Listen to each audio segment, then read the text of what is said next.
Yapo tena kutoka Full Respect Family. Ni single movie nyingine mpya ya maana kabisa. Lakini usisahau inapatikana pale Kariakoo tu. Amri ilitolewa mtoto asije kaeza kurudi nyuma. Ni lazima kuhakikisha kwamba vita hivi tunapambana na kuweza kushinda. Vijana walikopo imara. Na huyu ni mmoja kati ya vijana ambao walikuwa kaeza kuongoza kikosi. Wanamuita Sankrang. Vita ilikuwa ni kali, uwanja wa vita uliwaka moto. Sankrang, mwongozaji wa kikosi, hakutaka kurudi nyuma. Ni wanajeshi waliweza kujitoa mwanga kwa ajili ya taifa lao. Hawakujali kufa wala nini. Basi yote ni utangulizi, kitu wanakiita Area of Wolf Troops. Yaani ngurumo ya kikosi cha mbwa mwitu. Hii hapa.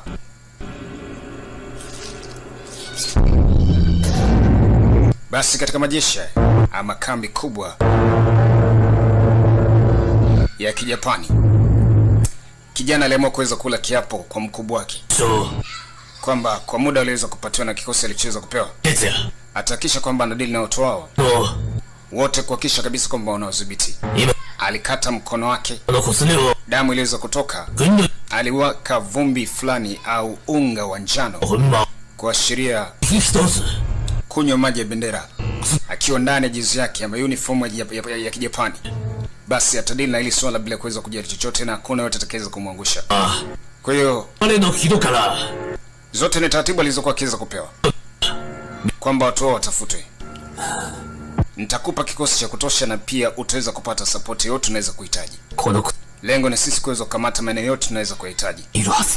Alimwambia mheshimiwa, sintaweza kuangusha. Amini kwamba kazini itaweza kuifanya na taifa zima litakopo ni la kwetu kwa muda mfupi tu.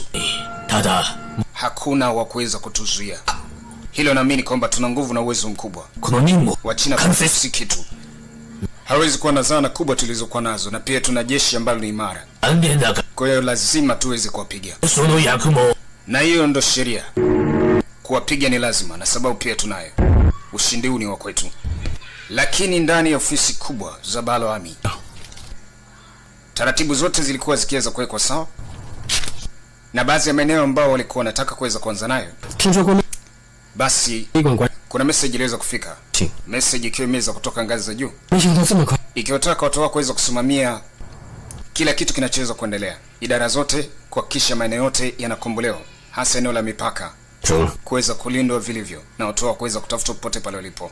Lazima tuweze kuandaa kikosi ambacho ni special kwa lengo la kuhitaji kuweza kupambana vita na watu wao, kuhakikisha kwamba tunawakimbiza kabla hajaweza kuchelewa.